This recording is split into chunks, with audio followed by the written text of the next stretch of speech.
Salutations! Tacta à l'appareil pour vous tenir informé sur les sujets brûlants qui animent notre quotidien. OM.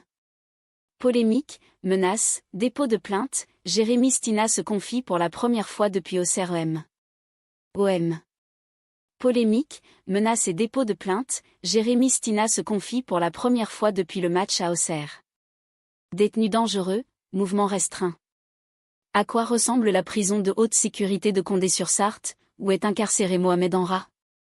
Le trafiquant de drogue, repris par les autorités roumaines après 9 mois de traque, a été transféré en France, puis rapidement incarcéré dans la nuit de mardi à mercredi dans ce centre pénitentiaire, près d'Alençon, dans l'Orne. Rénové, reloué, vide. Où sont passés les logements G?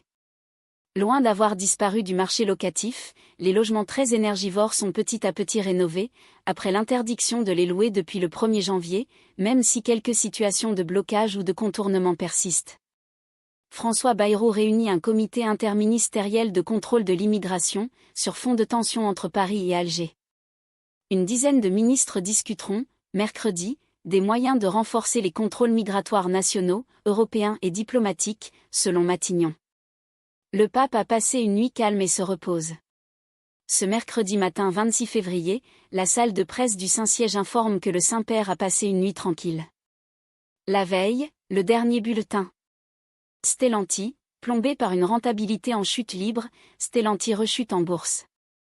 BFM Bourse, le constructeur automobile a livré des résultats en très forte baisse au titre de son exercice 2024, plombé par ses importants stocks eau.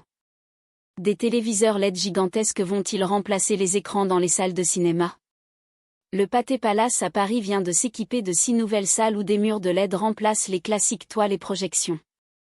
Donald Trump annonce la mise en vente de titres de résidence, carte dorée, contre 5 millions de dollars. Ce système doit remplacer le programme B5, qui conditionne l'octroi d'une carte verte à des investissements réalisés aux États-Unis. Des nouvelles de l'astéroïde qui menace, ou plutôt menaçait de s'écraser sur Terre. Finalement, les nouvelles sont rassurantes. Le risque est en fait proche de zéro. NBA, Luka Doncic claque évidemment son premier triple-double avec les Lakers contre Dallas, sous les yeux de Harrison. La star slovène, transférée 3 semaines plus tôt des Mavs à Los Angeles, a affronté pour la première fois mardi son ex. Une perf complète, 19 points, 15 rebonds, 12 passes D, et la victoire, 107-99, Doncic tient sa revanche sur Nico Harrison. Et voilà pour aujourd'hui les copains. Je vous souhaite une soirée aussi pétillante que votre bonne humeur. À demain pour de nouvelles aventures déjantées,